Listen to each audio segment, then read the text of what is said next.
He was just a tired single dad finishing the night shift and heading out for a quick run until a woman collapsed in front of him. No name, no warning. Just him, her, and a heartbeat slipping away. What happened next would ripple through both their lives in ways neither of them could have imagined. Before we begin, if you enjoy heartfelt, inspiring stories that celebrate kindness, resilience, and second chances, don't forget to subscribe to the channel. Your support means the world, and it helps us keep sharing stories that truly matter. Now, let's begin. Single dad gave CPR to a collapsed jogger. She woke up and whispered, "I'm your new boss." The sky over Portland had just begun to pale, the morning still wrapped in a shroud of mist. Streetlights blinked against the retreating night and a soft drizzle clung to the air like breath on glass.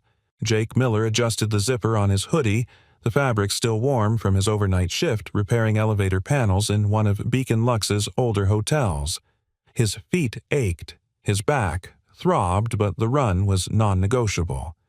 It was the only time he could outrun the ghosts. His daughter Sophie had been quiet that morning. She always was on Thursdays. That was the day her mother used to pack her lunch with little paper notes until the notes stopped. Until the woman who wrote them collapsed in their living room 3 years ago, blue-lipped and silent while Jake fumbled with 911 and did nothing else. He hadn't known how to save her. He never forgot that.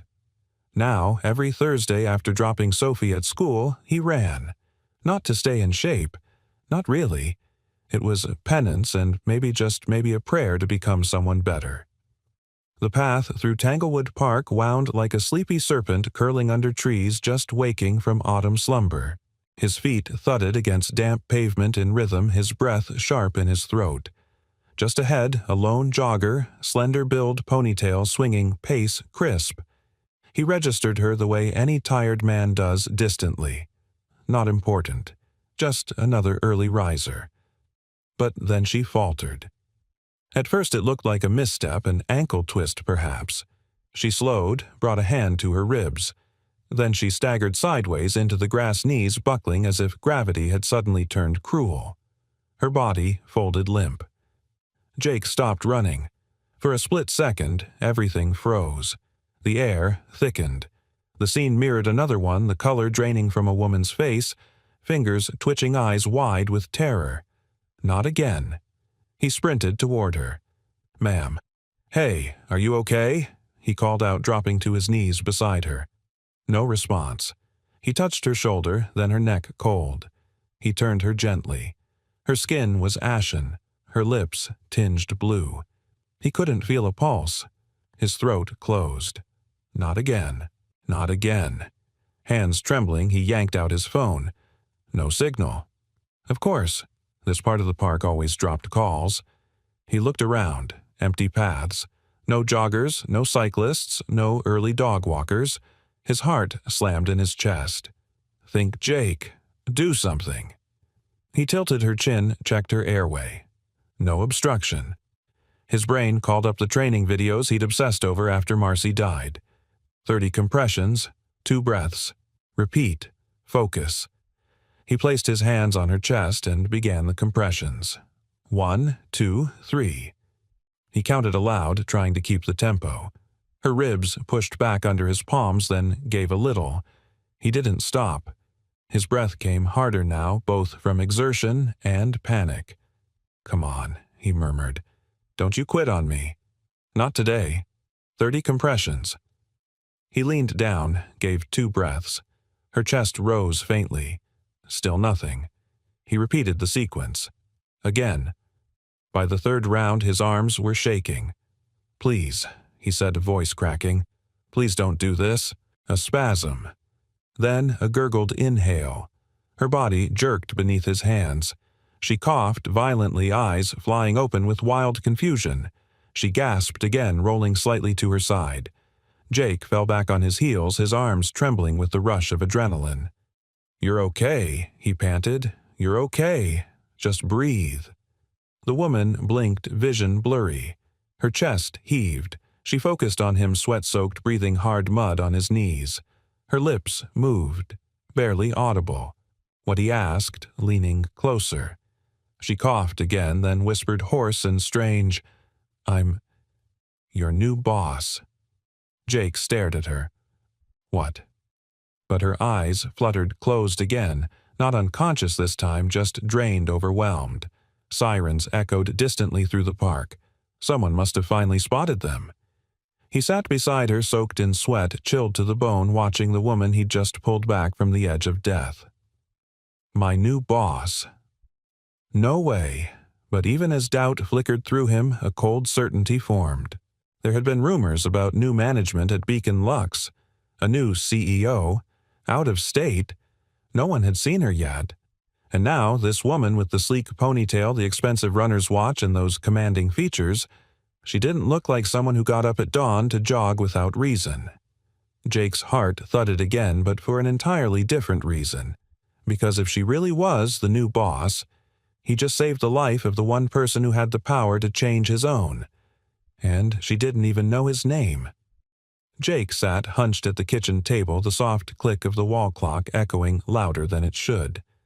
A single bulb buzzed overhead, casting pale light across the scratched wooden surface. Sophie, 8 years old and always too observant, was coloring quietly across from him, her knees tucked under a hoodie 2 sizes too big. She hadn't said much since they got home from school. Thursdays were like that. Jake hated Thursdays. He watched her hand move slowly across the page, outlining a figure with wings and messy hair. "Is that an angel?" he asked softly. Sophie nodded, but didn't look up. "It's Mom," she said. Jake's throat closed. He reached for his mug. Cold coffee. He hadn't even realized he poured it. Sophie glanced up at him, then, tilting her head in that way she did when she was working up the courage to ask something heavy. "If you had known CPR when Mom got sick, would she have lived?" Jake flinched like he'd been struck. He couldn't lie to her. Not Sophie.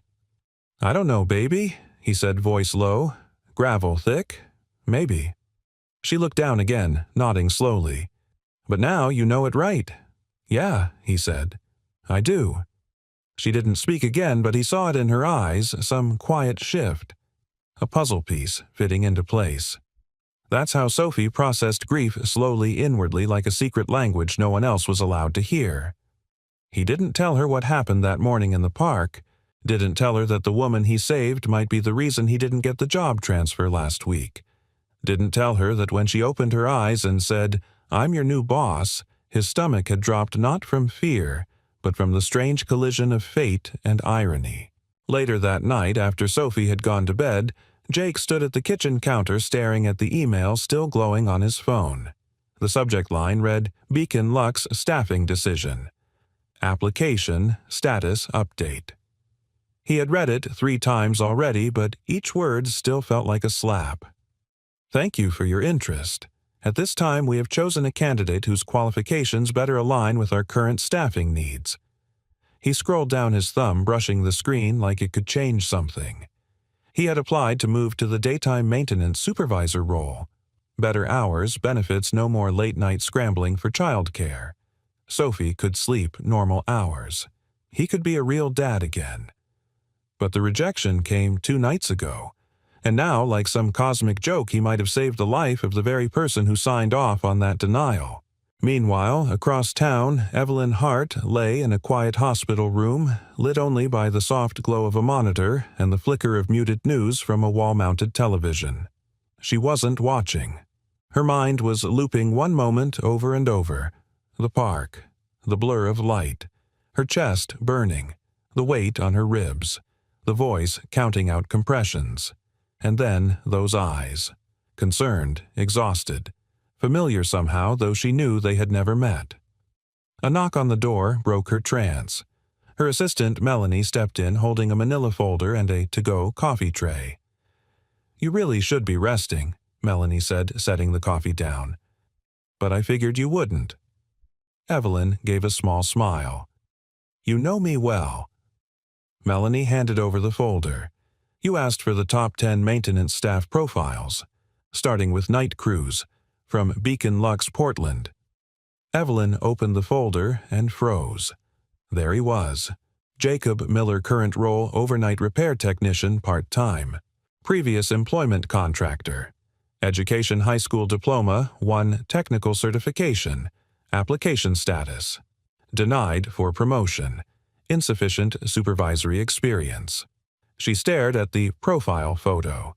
Same worn eyes, same heavy brow, a man who looked like he carried too much weight for 1 pair of shoulders. "This is him," she said quietly. Melanie frowned. "The guy who saved you?" Evelyn nodded. "Want me to flag him for HR?" Evelyn shook her head. "Not yet. I want to meet him again first. At work." Melanie hesitated. "You sure? That's a pretty big gesture."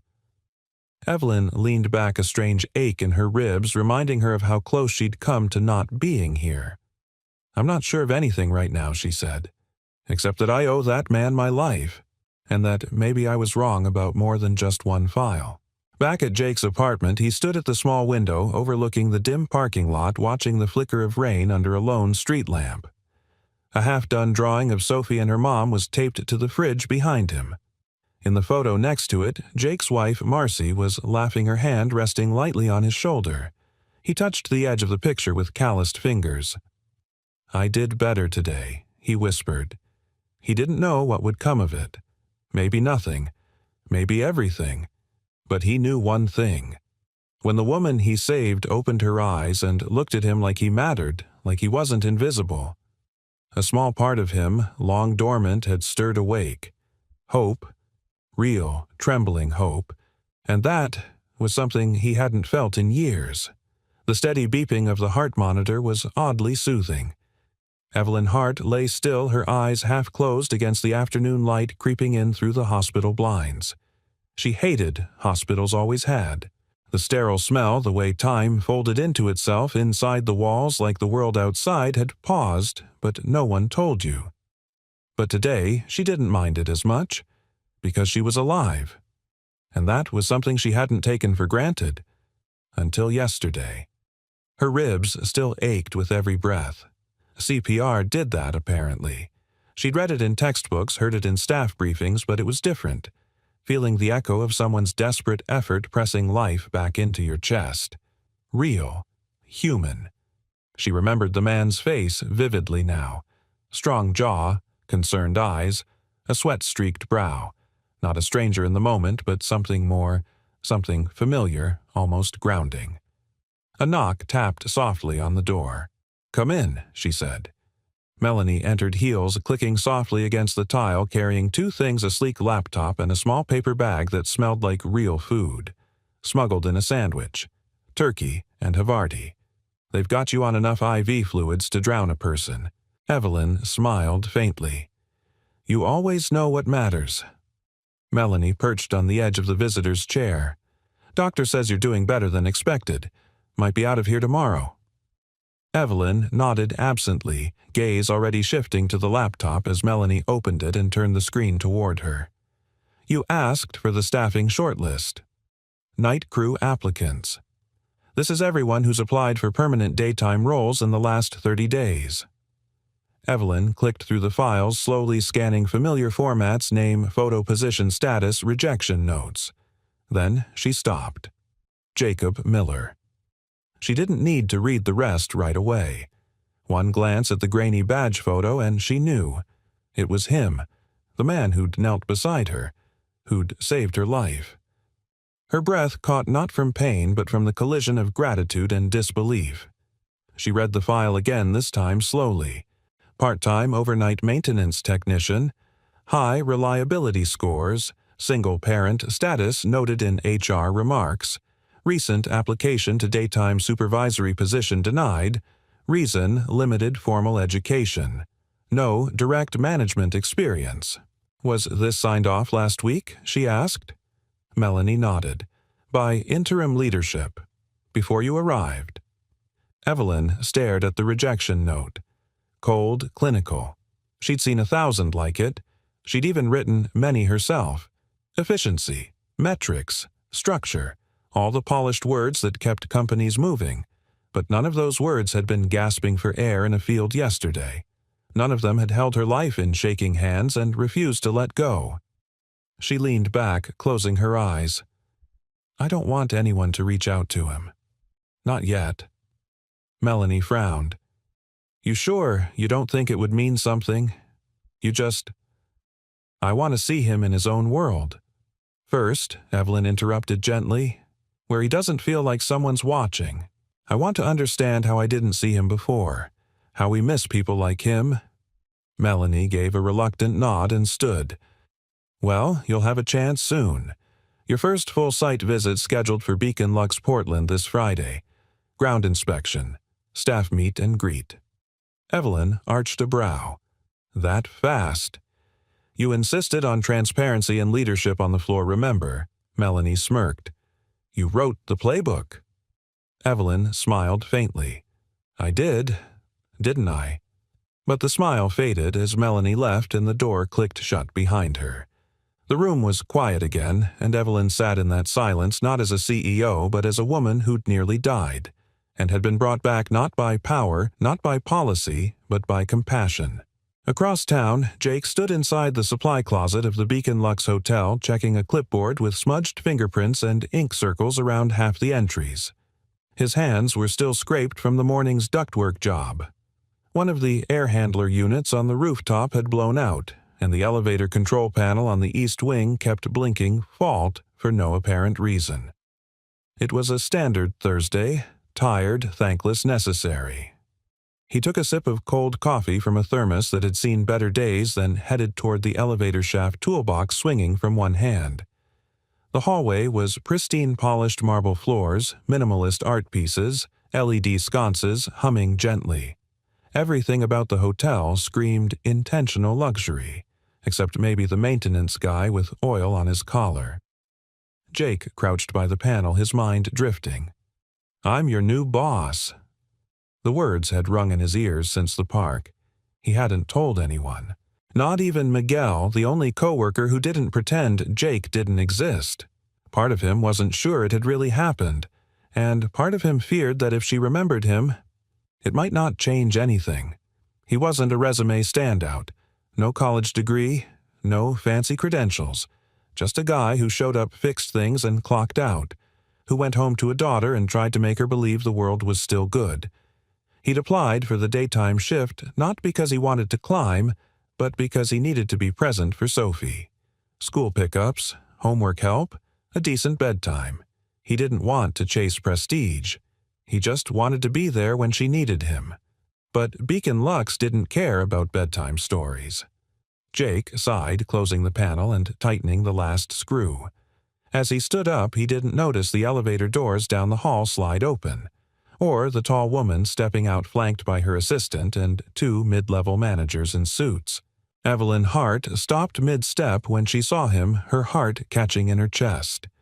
He looked just like he had that morning, tired, focused, unaware of anyone watching.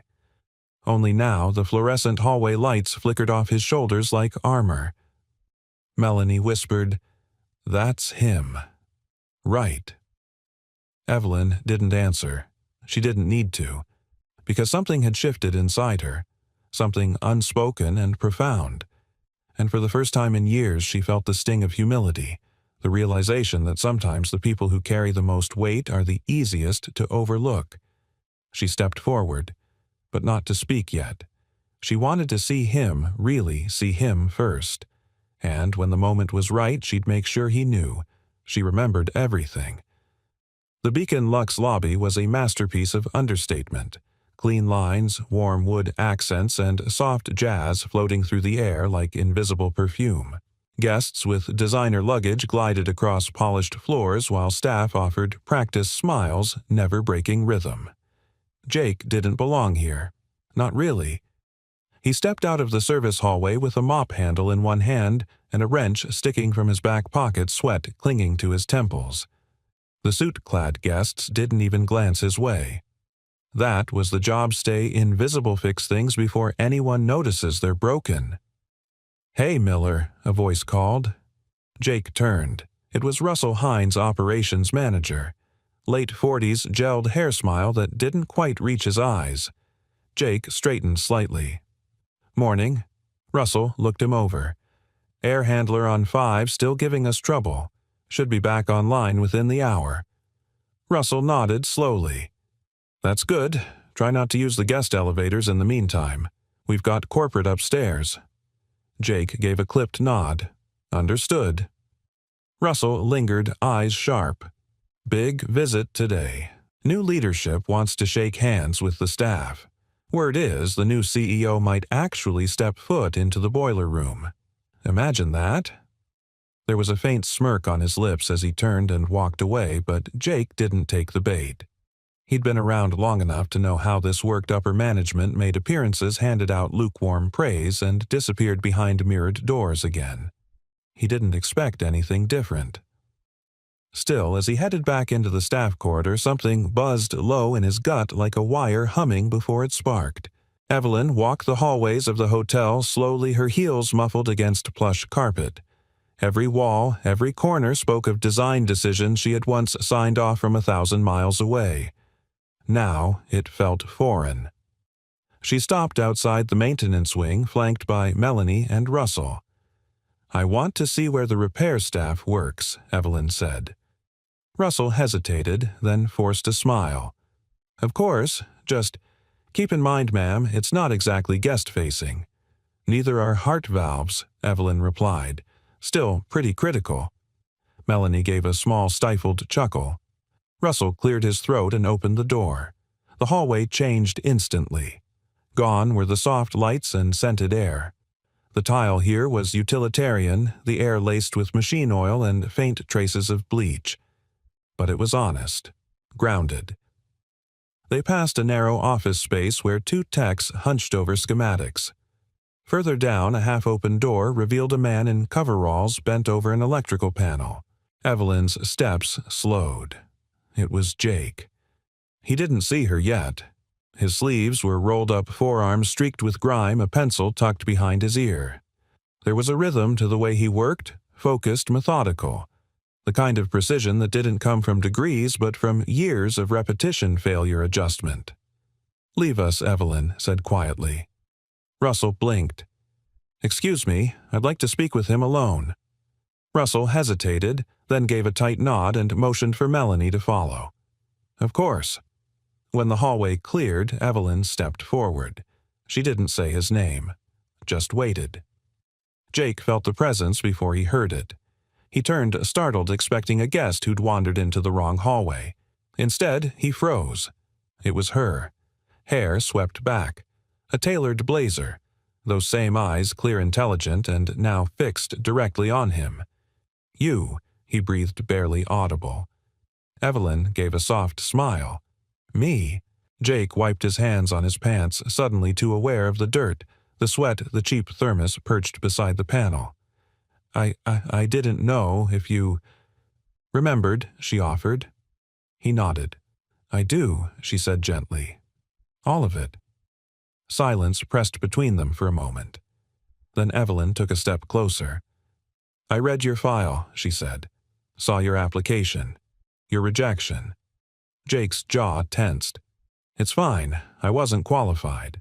"That's not the word I'd use." "You don't have to say anything," Jake replied, quickly uneasy. "I didn't do what I did because of your title. I didn't even know who you were." "I know," she said softly. "That's exactly why it matters." Jake shifted his weight. "Look, I'm just trying to do my job. That's all." "Is it?" Evelyn asked, tilting her head. "Because from where I'm standing, you did more than a job. You saved a life. Mine. And then you walked away like it didn't mean anything."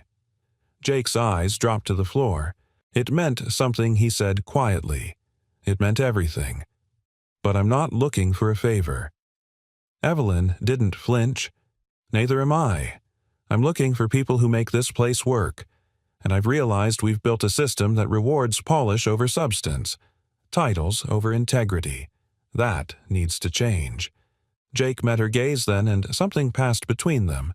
Acknowledgement, respect, the spark of something unspoken. "I want to know more about what you do here," she said. "The real work. Show me." Jake hesitated. "You're serious?" "Dead serious," she said, then winced. Okay, maybe wrong phrasing. But yes. He cracked a reluctant smile, the first real one she'd seen on his face. Well, he said, grabbing the thermos. First thing you should know. Nothing in this building is ever actually fixed. We're just always buying time. I can work with that, Evelyn replied. As they disappeared down the hallway together, the stark divide between suits and overalls boardroom and boiler room began quietly to dissolve. And for the first time, both of them felt it. Something was changing. Not just policies, not just job titles, but something deeper. And it had started with an act of kindness neither of them saw coming. The hallways of Beacon Lux shimmered with quiet opulence. Golden sconces lined the walls like sentinels of elegance, their glow warm and intentional, just enough to make every guest feel like the star of their own story. But down a service corridor behind the East Wing ballroom, a flickering light bulb interrupted the illusion. It buzzed every few seconds, struggling against its own obsolescence. Jake stood beneath it on a metal stepladder, wrench in hand, shoulders tense from holding the same position for 20 minutes. His phone buzzed again on the floor next to him, and this time he cursed under his breath. He climbed down, checked the screen. Voicemail from the school. Again. Jake tapped the message and pressed the phone to his ear. Sophie's principal, calm and professional as always, informed him that his daughter had been held past dismissal due to a substitute bus driver mix-up. She was safe and waiting in the main office. Jake glanced at his watch. Already an hour past school end. He squeezed his eyes shut. It had been his biggest fear when applying for the day shift that he wouldn't be able to balance everything. And now, here he was running on caffeine and adrenaline, trying to keep elevators from shorting out while his daughter sat alone under fluorescent lights waiting for a ride that never came. He grabbed his bag and hurried toward the maintenance office where Miguel, his only real friend at work, sat eating chips straight from the bag. "Cover for me," Jake said, breathless. 15 minutes. Miguel looked up. "Kid, trouble." Jake nodded. Miguel didn't hesitate. "Go." Sophie sat curled in a too-big chair backpack at her feet, hugging a well-loved stuffed rabbit. She looked up when Jake rushed in, breath caught in his chest. "Hey, bug," he said softly. She didn't cry, didn't pout, just gave a small smile and reached for his hand. "Sorry, Dad. I didn't mean to stay so long." Jake knelt in front of her, brushing her hair back. "It's not your fault. I should have been there." She looked at him solemn. "You work really hard." The words hit harder than he expected. "I do," he said. "But I'm trying to fix that." Later that evening, Sophie sat cross-legged on a pile of old blankets inside the Beacon Lux basement utility room. She sipped cocoa from a styrofoam cup while drawing dinosaurs on the back of a discarded service log. Jake had managed to coax a space heater into life near the wall, and the faint hum filled the silence. He watched her from a distance while checking a faulty water pressure valve. Bringing her here hadn't been the plan, but childcare was thin, and she didn't want to go to the neighbors again. So he did what parents do when the world doesn't bend. He made space where there was none. A knock startled him. He turned and froze. Evelyn stood in the doorway holding a folder and a to-go bag. Her heels clicked softly on the tile as she stepped inside. "I brought the revised shift proposal," she began, then stopped, noticing Sophie. Jake moved quickly, blocking her view.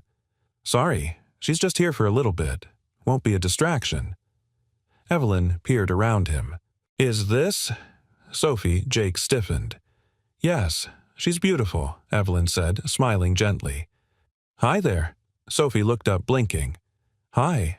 Evelyn lowered herself to Sophie's level, mindful of her heels. "I like your rabbit." Sophie offered it up. "His name's Captain Crumbs." Evelyn chuckled. "That's a strong name." "I bet he's brave." "He's very quiet," Sophie said. "Well, quiet people can still be strong." Jake stood awkwardly, unsure how to bridge the moment. "She won't be here long." "I just needed to Jake," Evelyn said, rising. "I'm not here to reprimand you." He nodded slowly. She handed him the folder. "This is the modified position outline. A hybrid role, split shifts, flexible clock-ins. Based on your feedback. Jake looked down at it, heart-thudding. You'd let me make my own hours. Within reason, she replied. So long as the work gets done, and I've seen enough to trust that it will. Jake stared at the pages, stunned. This doesn't usually happen, he said. I know, Evelyn replied, but it should. They stood in silence a beat longer than needed.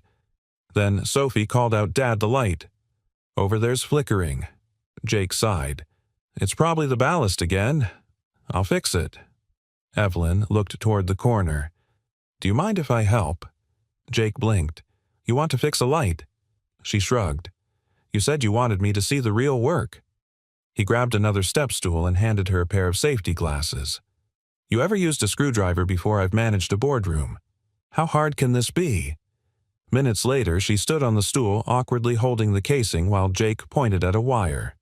That's your ground. Don't touch that. Got it. Sophie watched them from her blanket fort, smiling. Are you guys friends now? She asked innocently. Evelyn looked down at Jake, then at Sophie. I hope so, she said. Jake didn't reply. But for the first time in a long time, something inside him loosened. Not just respect, but warmth. Connection. And under the hum of wires and the glow of repaired light, something began to shift, not just in the building, but in the space between them. Something quietly beautiful. Something like trust. The next morning, Evelyn sat at the head of a long oak conference table surrounded by the department heads of Beacon Lux. The room was all glass and angles perched on the top floor like a throne above the city.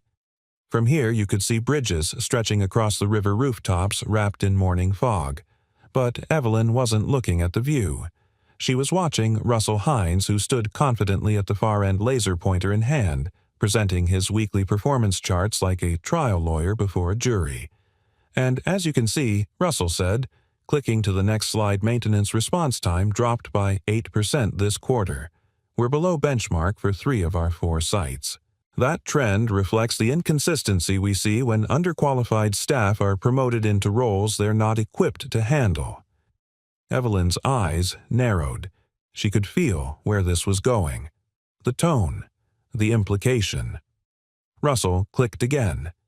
Now I understand the push for internal development, but I want to caution against allowing sentiment to override standards.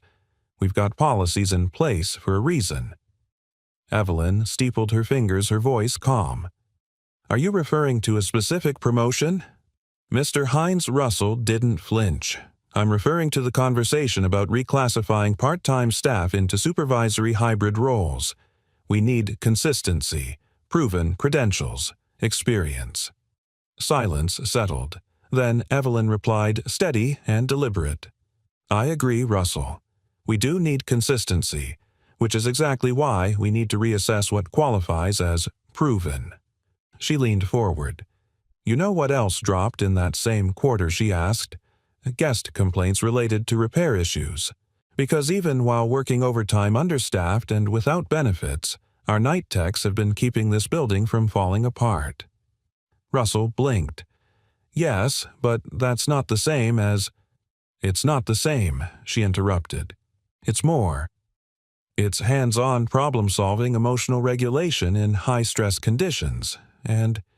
She paused, voice tightening slightly, the presence of mind to respond to emergency medical situations when no one else does. A few heads turned. Melanie, seated quietly beside her, gave a slow, approving nod. Russell cleared his throat. I just think we should be careful about setting precedents. Evelyn smiled razor-sharp. That's exactly what I intend to do. Set a new precedent. An hour later, Jake walked through the service corridor, toolbox in hand, completely unaware of the storm that had just rolled through the executive suite. He'd barely slept. His mind had been reeling all night about Evelyn offering him flexibility, about Sophie being forced to spend her evenings in utility rooms, about how the woman he'd once saved was now choosing to show up, again and again, not just as a boss, but as something else. A knock startled him as he reached his station. It was Russell, clipboard clutched tightly. "Got a job for you," Russell said, voice clipped. A pipe burst in the VIP suite. Jake frowned. "Upstairs, you heard me." Russell held out the order. "You'll be shadowed." Jake hesitated. Shadowed new policy. Russell said, not hiding his smirk. "Evaluation rounds. Gotta make sure our more unconventional hires are up to company standard." Jake took the form, jaw clenched. He wasn't stupid. This wasn't about evaluation. It was about intimidation. The VIP suite was quiet when Jake arrived, high ceiling, soft, ambient lighting, and imported tile that looked like it cost more than his truck. The leak was behind the guest bathroom wall. He got to work silently aware of the figure watching from the doorway. Evelyn. She hadn't announced herself, but he knew it was her.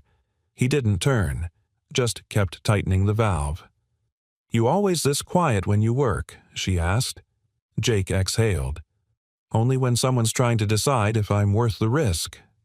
There was a pause. Then, "You're not a risk to me, Jake. You're a reminder." He turned finally. Of what she stepped into the room. No clipboard, no pretense.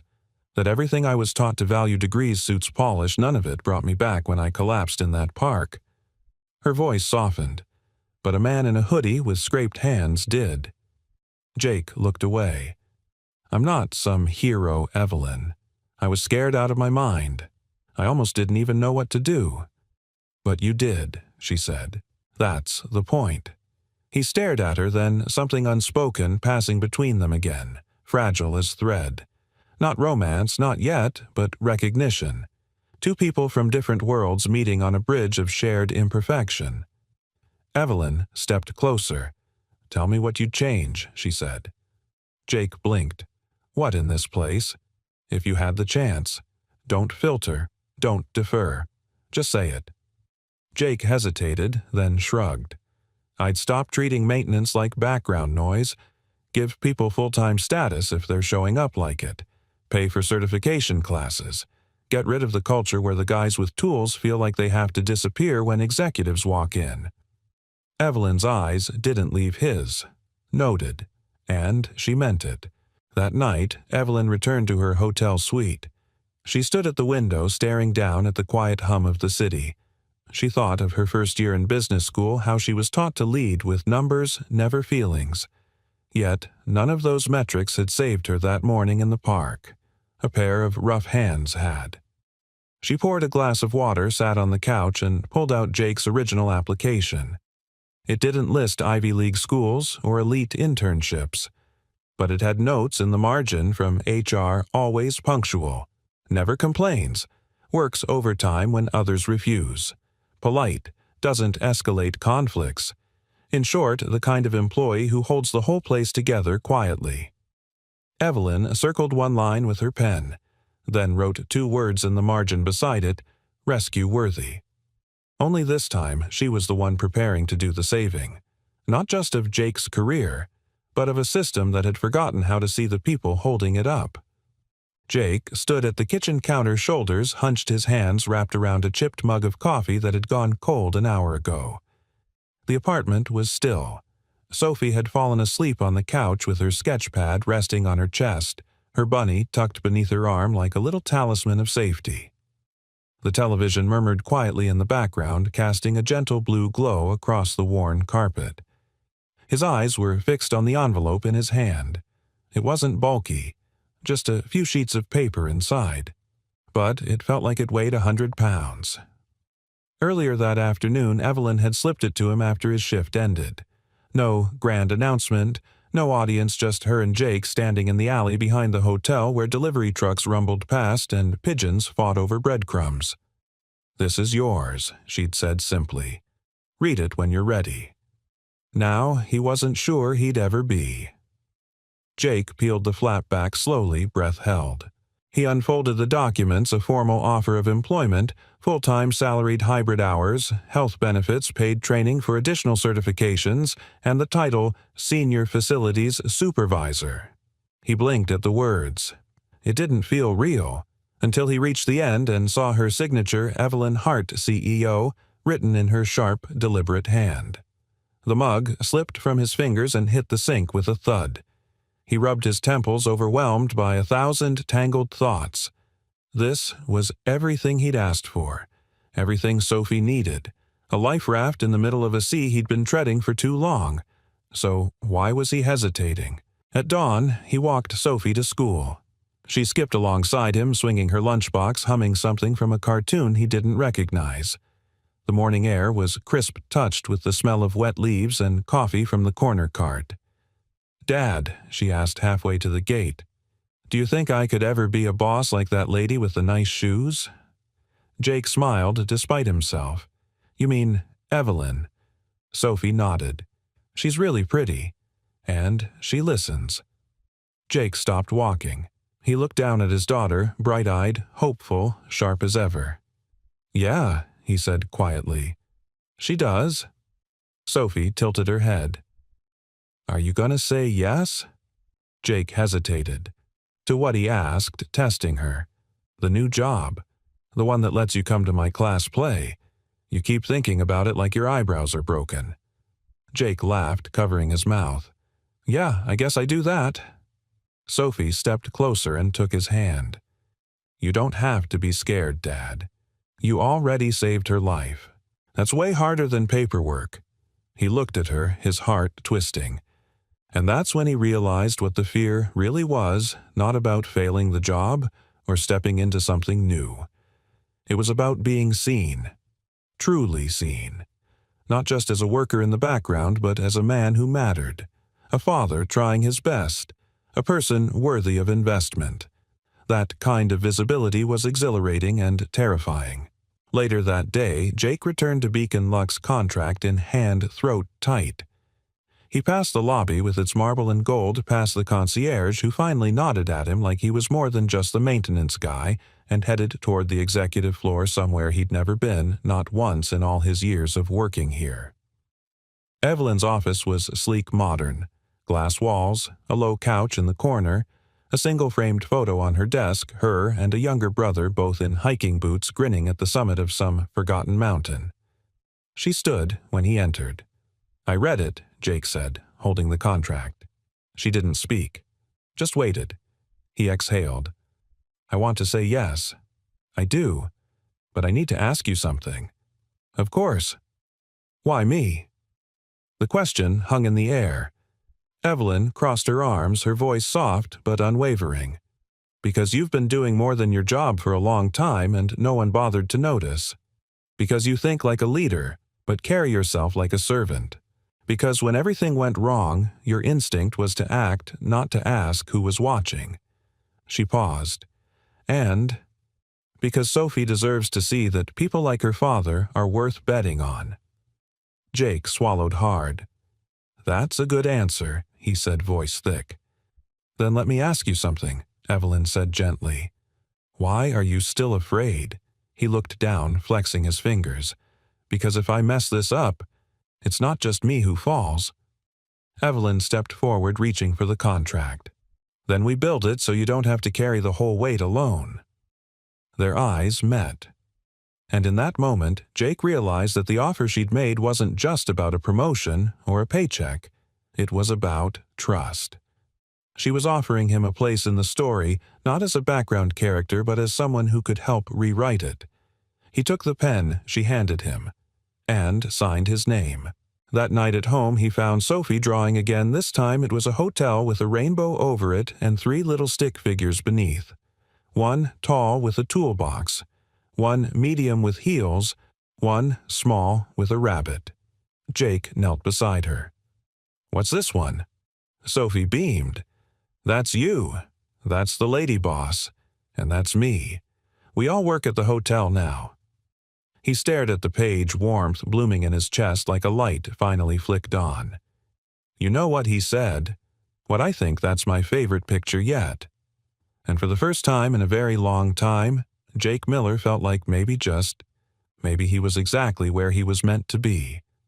The clanging of metal pipes echoed through the basement hallway like distant thunder. Jake bent over a faulty valve, tightening a rusted coupling while sweat dripped from his brow. It was barely 10 a.m., and the new role, only 3 days old, already felt like wearing shoes 2 sizes too big. He'd been promoted. He had a title now. But most days it still felt like he was pretending, navigating meetings, juggling repairs, answering emails filled with acronyms he hadn't seen since high school. And today, things had gone wrong. Very wrong. He heard the elevator ding above him and knew without checking Russell had arrived. Jake cursed under his breath, wiped his hands on his jeans, and straightened just as the man himself strode into the mechanical room, expression smug and tight-lipped. Senior Facilities Supervisor Russell greeted voice-dripping sarcasm. "Nice title. Shame about the blacked-out East Wing." Jake flinched. "I'm working on it." "Are you?" Russell gestured sharply behind him. "Because half of our VIP guests just filed service complaints. Lights flickering, room temperatures fluctuating. That's not minor." Jake tried to keep his voice level. "It's a cascade fault. The building's wiring is outdated. If you want the full solution, we need to replace the relay junctions, not just patch them." "Ah," Russell smirked. "So the solution is spending thousands of dollars and weeks of downtime. Sounds like someone's angling to make excuses instead of taking responsibility." Jake's jaw tightened. "I'm not making excuses. I've logged every work order, and I've stayed overtime every night this week." Russell stepped closer. "Let me tell you what I see: someone who got bumped up because the CEO got sentimental, and now the system's cracking, just like I warned." Jake's hands clenched at his sides. His chest burned not just from anger but from the weight of every invisible pressure pressing down on him. Sophie's school tuition, the car's failing transmission, the look in Evelyn's eyes when she handed him that contract. "I'm doing everything I can," Jake said through gritted teeth. "Maybe everything you can just isn't enough," Russell shot back. For a beat, silence pulsed between them. Then Jake turned, walked past him and out into the hallway. He needed air. Real air. Not fluorescent lights and recycled HVAC frustration. He passed the lobby without looking at anyone, stepped out into the alley behind the building, and braced his hands on his knees. His mind spiraled. Maybe Russell's right. Maybe I don't belong here. Maybe this job was meant for someone with a degree, a resume, a polished suit, and the right vocabulary. Then he remembered Sophie's words. "You already saved her life. That's way harder than paperwork." But in this moment, it didn't feel like enough. Back upstairs, Evelyn scrolled through her inbox when Melanie rushed in. "There's an issue," she said, serious. What kind of issue? Russell cornered Jake downstairs. Words spreading staff are talking. Apparently, Russell implied Jake's promotion was a favor. Morale's shaking. Evelyn stood, fury tightening behind her ribs. "Where's Jake now?" "He left the floor. No one's seen him for 20 minutes. Evelyn grabbed her coat. "Clear, my next 2 hours."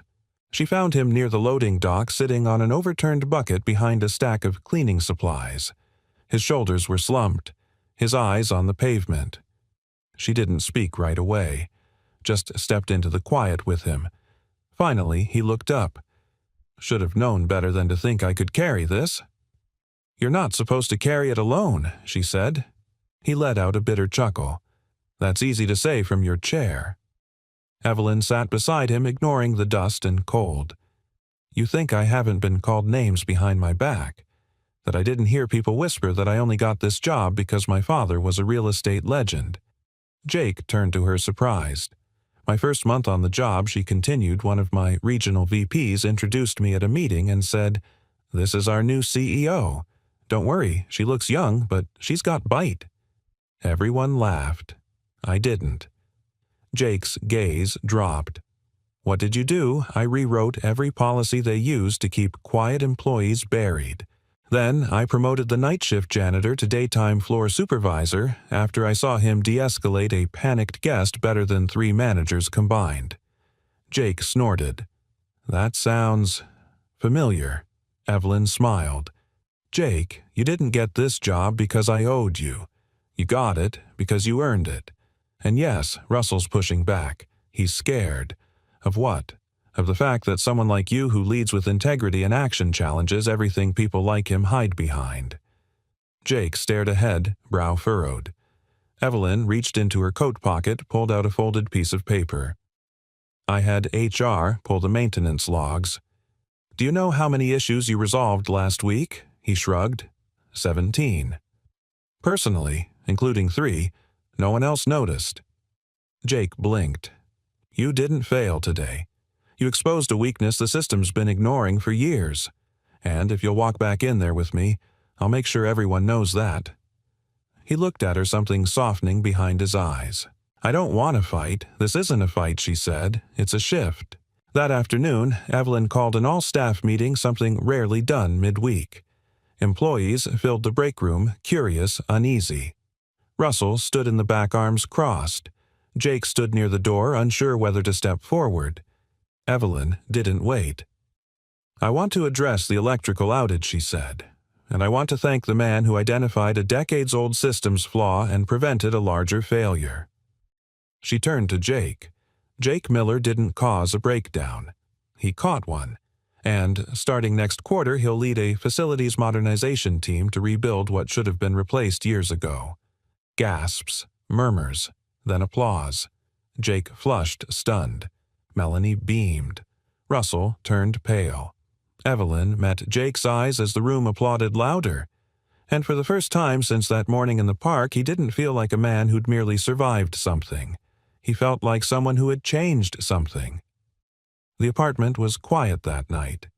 Not tired quiet or end-of-day quiet, but the kind that lingers after something big happens. A stillness wrapped in reflection. Jake sat on the couch, his dress shirt unbuttoned at the collar, the top button left open like a small rebellion against everything he'd carried all day. Sophie lay curled beside him, her head on his shoulder, a bedtime story resting forgotten in her lap. Outside the window, rain tapped gently against the glass, the city humming its lullaby of passing cars and distant voices. I heard you clapped today, Sophie said softly. Jake looked down, smiling. You heard Mr. Miguel texted me. Said you saved the building. Jake chuckled. That's a bit dramatic. Sophie tilted her head. But you fixed something important. I pointed out something broken. That's all. That's kind of the same. He paused. It wasn't about the lights or the outage. It was about the silence, the quiet neglect that came from years of looking at problems and thinking, that's just the way it is. Jake had always fixed what he could reach. But now, for the first time, he had the tools and the authority to fix what others had chosen to ignore. Sophie stirred beside him, then sat up, cross-legged, her face serious in the dim light. Can I ask you something? Of course.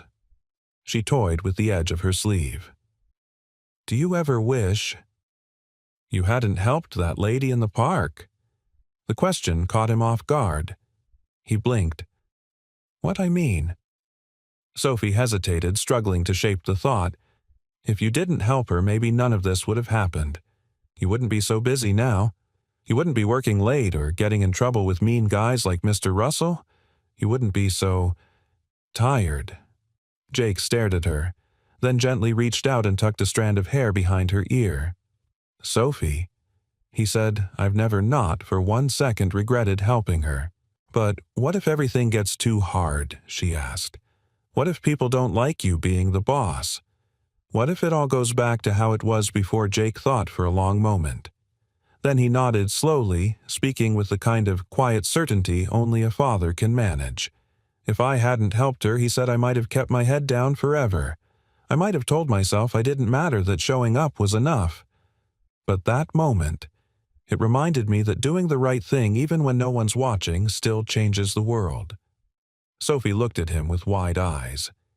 Even if the world's really big? He smiled. Especially then. They sat like that for a while, her head resting on his chest again, his hand gently stroking her hair. The TV flickered in silence, a paused screensaver casting soft colors on the walls. Eventually she murmured, I think she was meant to fall near you, Dad. He swallowed against the lump in his throat. Maybe I was meant to be there for her. The next morning, Jake arrived early, too early, even for a maintenance supervisor. The lobby was still waking up, lights flickering on one by one, front desk yawning behind smiles, fresh flowers arriving from the delivery truck. He walked the halls slowly, not with the anxiety of a man out of place, but the steady gaze of someone who finally owned his purpose. Evelyn was already in her office reviewing project timelines for the facility's modernization task force. She looked up as he knocked on the glass wall. "You're early," she said, standing. "Couldn't sleep." She gestured for him to come in. Jake sat, pulling a folded paper from his jacket pocket. "This is a blueprint I drew up last night. Just ideas for emergency protocols. Clearer signage in the stairwells, maybe some bilingual notices. I figured if we're going to do this right, we should start from the ground up." Evelyn studied the sketch. Hand-drawn, neat block letters, little notes in the margins. Thoughtful. Real. "I like it," she said. "It's human. Practical." Jake shrugged. "That's how I think." "Don't change that," she said softly. "I've sat through enough presentations with buzzwords and pivot strategies. I'd rather work with someone who understands what it's like when a wire fails at midnight." Jake smiled faintly. "Appreciate that." They were quiet for a moment. Then Evelyn leaned against her desk. "I've been thinking about something," she said. "You helped me when I was vulnerable. Not because you wanted anything, but because it was right." He nodded slowly. "Well, now it's my turn to help you do the same for others," she said. "This modernization plan. It's not just wires and panels. It's dignity, and I want you to lead it." Jake blinked.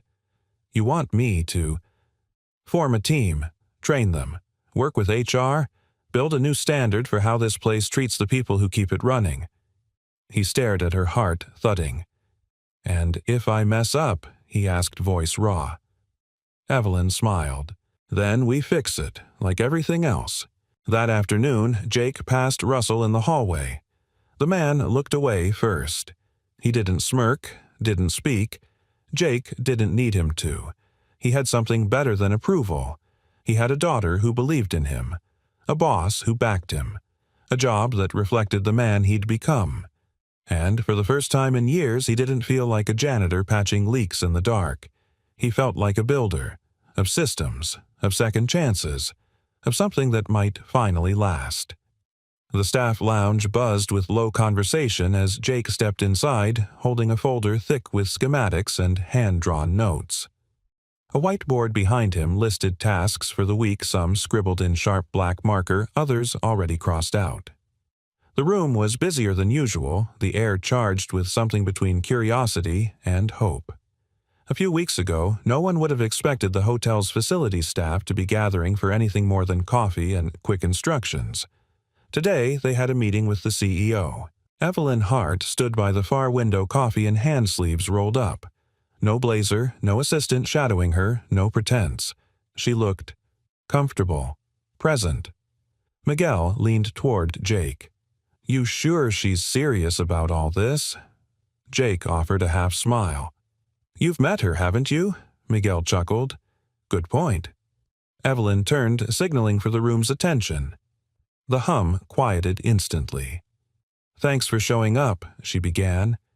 "I know it's not every day corporate invites you to speak freely, and I know it's not always easy to believe when leadership says, 'We're listening.' But I'm here to tell you, we are." She paused, glancing around the room. "We've been running this hotel on outdated equipment and outdated thinking. Both need to change. So today isn't about presentations, it's about perspective. I want to hear what's really happening behind the walls, what you need, what's broken." For a beat, no one spoke. Then one hand rose. It was Carla, an HVAC tech who'd worked there for 9 years. Her voice was firm. "We need tools that aren't 20 years old. We spend half our time trying to fix our equipment just so we can start fixing the real problems." Another tech chimed in. "We've been patching insulation with duct tape." Someone else. "The supply room leaks every time it rains." Evelyn nodded, jotting things down on a notepad. She didn't interrupt. She didn't deflect.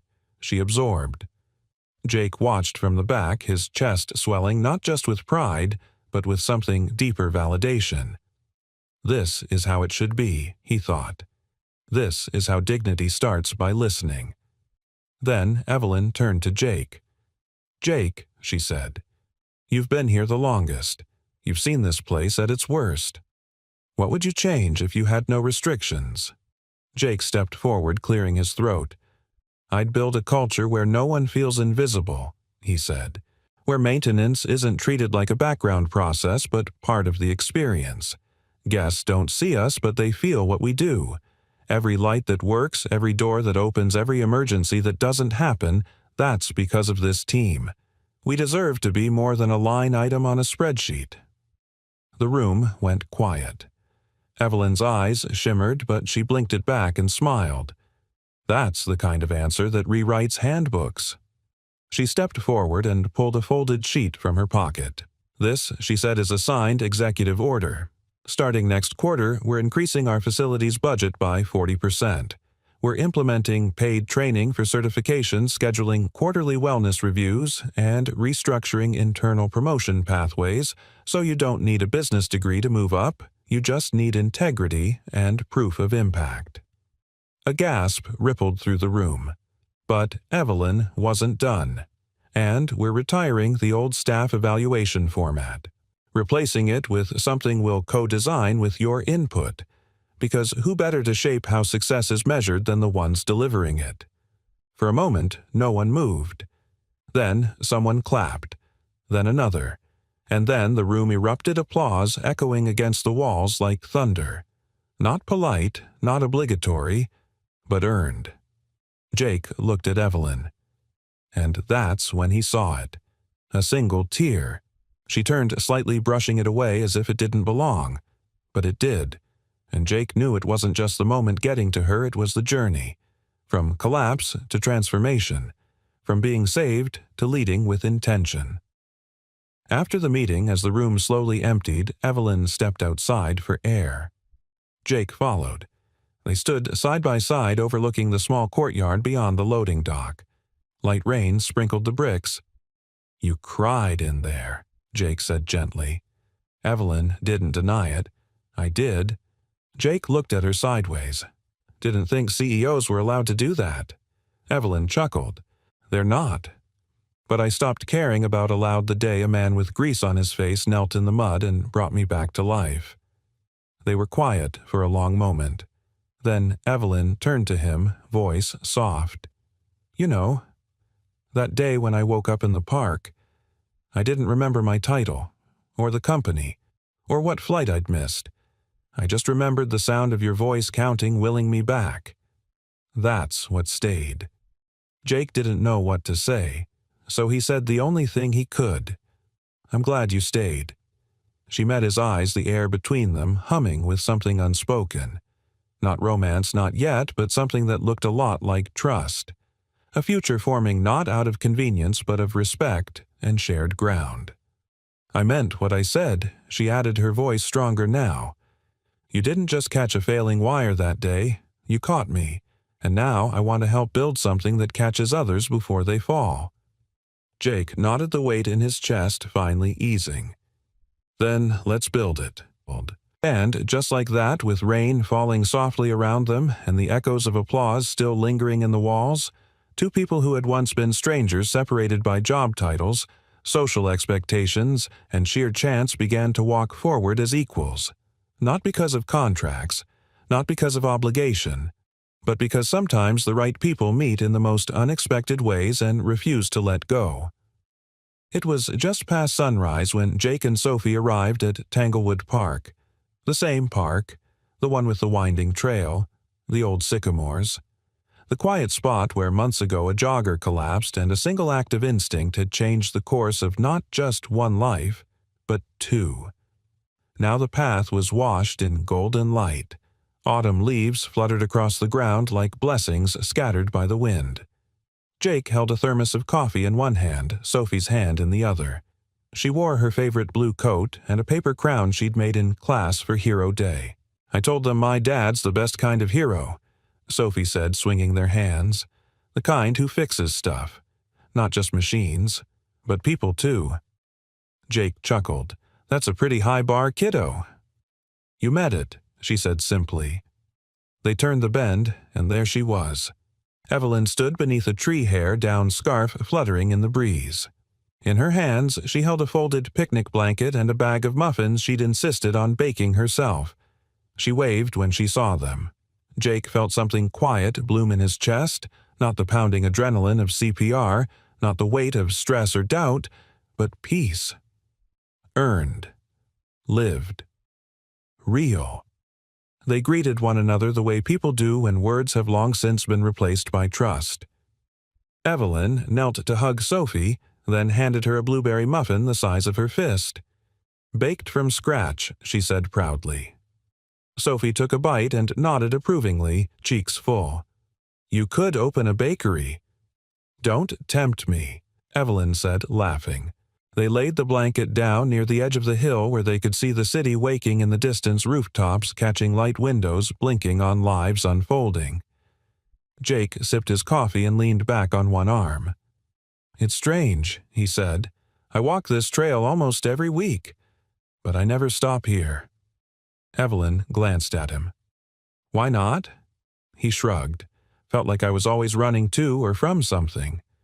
She nodded slowly. And now Jake looked around the quiet, the piece his daughter playing with fallen leaves, her laughter bright against the morning stillness. Now, I think, maybe I've arrived. Evelyn didn't say anything. She reached for his hand. There was no fanfare, no grand declaration. Just two people sitting in the stillness of a second chance at work, at life, at love. The kind of second chance you don't chase, but receive. The kind you only recognize when you've lost something first. Back at the hotel, the change was palpable. The facilities team had a renovated workspace complete with ergonomic stations and natural lighting. The staff now wore name badges with not just their positions but a line beneath that read, Team Member, Culture Builder, Backbone. Guests noticed. Reviews improved. But more importantly, morale soared. Jake oversaw the new mentorship program pairing experienced technicians with younger hires. His evenings were spent with Sophie attending her school play, helping her build solar system models out of papier-mâché. Evelyn continued leading not from a pedestal, but from the ground. She walked the hallways daily, asked for names, listened for real answers. She cried less, but when she did, it wasn't from pain. It was from joy, fulfillment, and sometimes from disbelief that a fall on a cold morning had become the foundation of something lasting. One evening in late winter, Jake returned home to find Sophie sitting at the kitchen table writing something with intense concentration. She looked up and beamed. I'm writing a story for school, she said.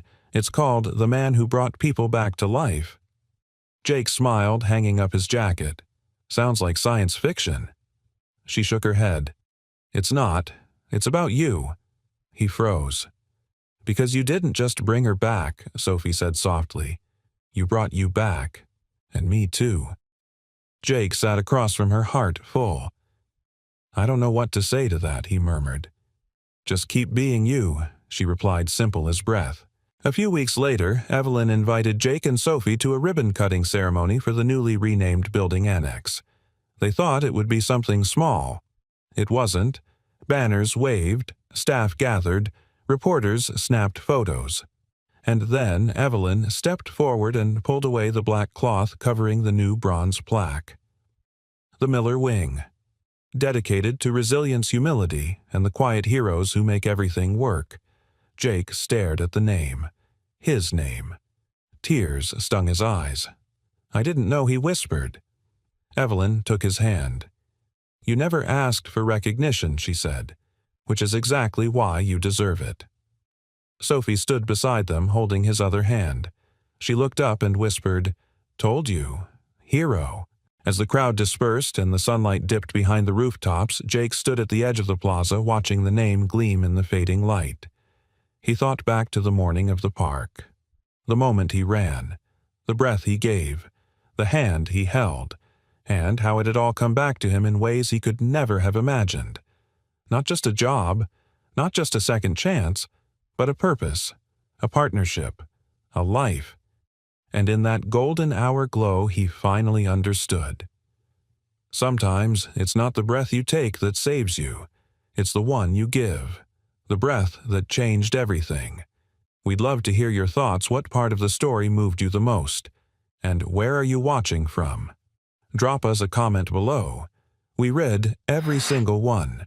If this story touched your heart, consider subscribing to the channel for more inspiring tales like this one. Your support helps us keep bringing these moments to life. Thank you so much for watching. Until next time, take care, be kind, and never underestimate the power of one small act.